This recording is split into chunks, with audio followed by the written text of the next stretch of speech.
برد عليهم كشدة المؤمن على أهل البدع. فاكين يلعبوا على الناس بيقولوا زور أشباه الذكور وطف ملقحة الخدور بس يقولوا كلام لين اليوم احتجوا واهية وهم مثال الرص يندفع فتحة من أقلدية. كان يسبب بلا نسب وزادوا بالدجل أرد القوم أخدام لا حياة ولا خجل ناقصين الرجولة بوصفهم على عجل هم شرهات منظر شواط برا مبتذل. أنا السلطان المشرقي شرارة من جهنم أحرق قليل الأصل من وسط دارة أتغنم أغلظ عليهم بالخطاب أعطيهم القول السديد وجلدي في ظهورهم يتوسم للمدى البعيد. المشروع يقول إني على القبيلة عارض أنا خواتك أنت عارك ما ينمحي بنار عار عن أهل والصاحب والعشيرة والقريب أنت رضيت بالوطيئة بيحك علي تعيد جاحد فضلنا عليك عادي يجحد عمك ناصر كل ما تتهرب من بلوى الحقيقة لك تحاصر لا تقلب الأدوار وتقول شكله هي عبيلك عمك ناصر سابع واحد قطر في زنبيلك تسقط الأدلة دام عليك 4 شهور ما بالك في حواري تشهد على فعلك المنقود قلت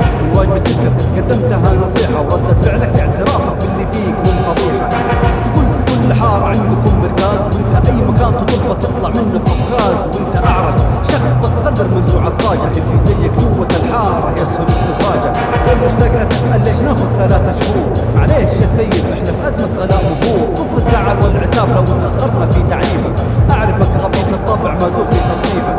من قلة حيلتك تتشمت على المرض هذا مقدر من ربي لا أنا ولا هو معترض ما تلاحظ المخدوع في قولك دايما الوقوع فعاد يقولوا عاش مسرور ولا يقولوا عاش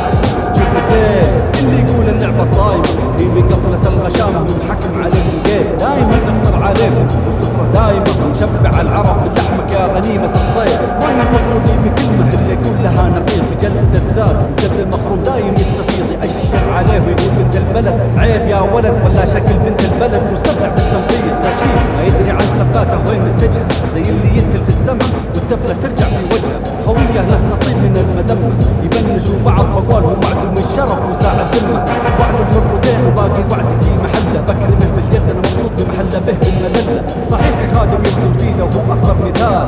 هذا صبي مصبي كبير الخدم وسلك مهور عن نزال صار يجمع احزاب من شدة الضعف